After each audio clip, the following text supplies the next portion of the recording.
You ever thought what happens when the world's biggest sporting event arrives right on your doorstep? The FIFA World Cup 2026 is officially here, and let me tell you, it is extremely massive. We're talking about a record-breaking scale. 48 teams, 104 matches, and millions of excited fans traveling from all over the world. While Canada and Mexico are sharing hosting duties, it is no secret that the United States is hosting the majority of the games. However, behind the historic goals, roaring fans, and blinding stadium lights, there is a vast, cold financial business engine at work. Hosting a World Cup costs billions of dollars up front. As a result, a fundamental question arises. How does the United States recover its losses, and how much money does it actually earn? Let's break down the economics of the 2026 World Cup in an understandable manner. No complex financial terminology involved. Before we look at the individual dollar bills, consider the startling overall estimates.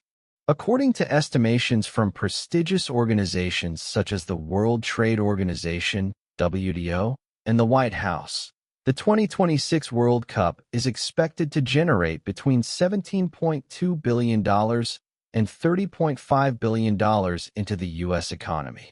To put it into context, the Super Bowl, America's biggest annual sporting event, typically generates $500 million to $1 billion. The World Cup is equivalent to hosting dozens of Super Bowls in a row for a full month. So, where is all this cash coming from? Let's take a look at the main ways the United States transforms soccer into absolute gold. The first and most powerful motor fueling this multi-billion-dollar wave is the tourism explosion, sometimes known as the fan effect by economists. When millions of fans visit the United States, they do more than just sit in stadiums for 90 minutes and then leave. They stay for weeks. FIFA estimates that more than 1 million international visitors will travel solely to the United States for the tournament. Now, consider the baseline math. According to the U.S. Travel Association, the average international World Cup traveler spends more than $5,000 per person on their vacation. Where does the money go? It flows straight into the local infrastructure. First, consider hotels and Airbnb. Room costs soar in every host city, filling local hospitality pockets to bursting. Second, consider restaurants and bars. Every day, millions of people must eat, drink, and celebrate, whether at high-end luxury restaurants or local sports bars. Third, transportation. Uber trips, domestic flights, vehicle rentals, and rail tickets all suffer significant price and volume increases. This direct funding has a dramatic, unstoppable impact throughout regional economies. For example, a single host city, such as Houston, expects up to $1.5 billion in local economic activity, while Seattle expects at least $929 million. Every cup of coffee, hotel booking, and ride-share adds up. However, tourism only touches the surface. Let's talk about an unexpected twist that most people missed: dynamic ticket pricing. If you've lately attempted to purchase a ticket to a major concert or event, you'll understand how frustrating dynamic pricing can be. For the first time, FIFA implemented a dynamic price ticketing system for the 2026 World Cup. As demand for these high-stakes matches increases, ticket prices naturally rise, sometimes reaching hundreds of dollars for a single seat.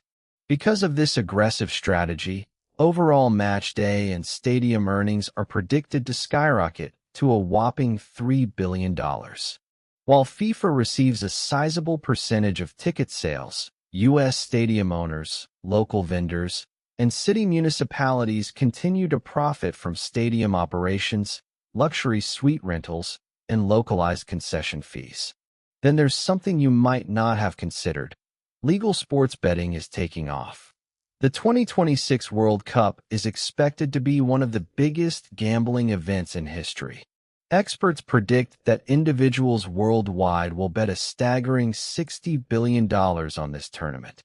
In the United States alone, where sports betting is already legal in the majority of states, Americans are estimated to gamble $2.9 billion. The U.S. sportsbooks make a huge profit on these exact margins, and as we all know, the government severely taxes gambling revenues. You can't talk about billions of cash going around without Uncle Sam wanting a piece of the pie. Massive tax revenue is definitely the unnoticed champion of this competition. Every time an international tourist buys a jersey, rents a fancy automobile, stays in a hotel, or even eats a burger, they pay local and state taxes. Take Seattle as an example.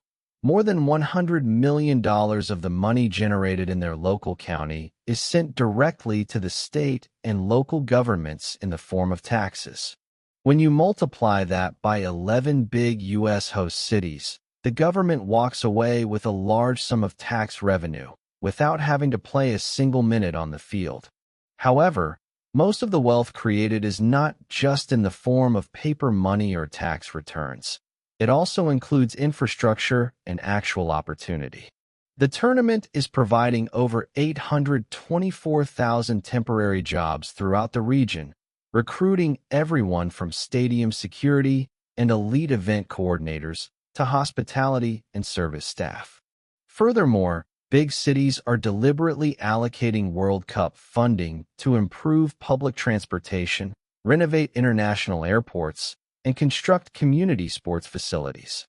When the tournament concludes and the fans depart, those physical improvements remain, benefiting the local economy and property values for decades to come. To be completely honest, we must now address the elephant in the room: FIFA. Because at the very top of the pyramid, FIFA is the ultimate winner of the World Cup. They are expected to earn a record-breaking $13 billion over this single tournament cycle. How do they do this? They keep practically all of the revenue from global broadcasting rights, which are worth approximately $3.9 billion. They also get revenue from big corporate sponsorships with multi-billion-dollar brands like Adidas and Coca-Cola, totaling $2.8 billion. Meanwhile, the local U.S. host cities must pay a high upfront cost for things like increased police security, big fan zones, and extensive street cleaning. Even though FIFA receives the lion's share of the broadcast and sponsorship revenue, the large flood of over 1 million international tourists spending raw cash directly on the ground ensures that the U.S. economy goes away with a massive, multi-billion-dollar win. It is a calculated and harsh commercial ecosystem. At the end of the day, hosting the FIFA World Cup is a high-risk endeavor. It costs millions of dollars to prepare the cities, but the big payback comes from the sheer size of worldwide tourism. For 5 grueling weeks, the eyes of 6 billion people are focused on the United States, transforming it into the world's greatest financial marketplace. So, the next time you see a stadium full with roaring supporters shouting on their country, realize that every single cheer, every jersey purchased, and every hotel room reserved is transforming soccer into a multi-billion-dollar financial success for the United States. What are your opinions? Is hosting the World Cup truly worth the tremendous effort for these American cities? Or is FIFA grabbing too much of the pie? Please share your ideas in the comments below. And if you loved this economic breakdown, don't forget to subscribe for more in-depth looks at the hidden businesses behind your favorite goods. See you in the future video.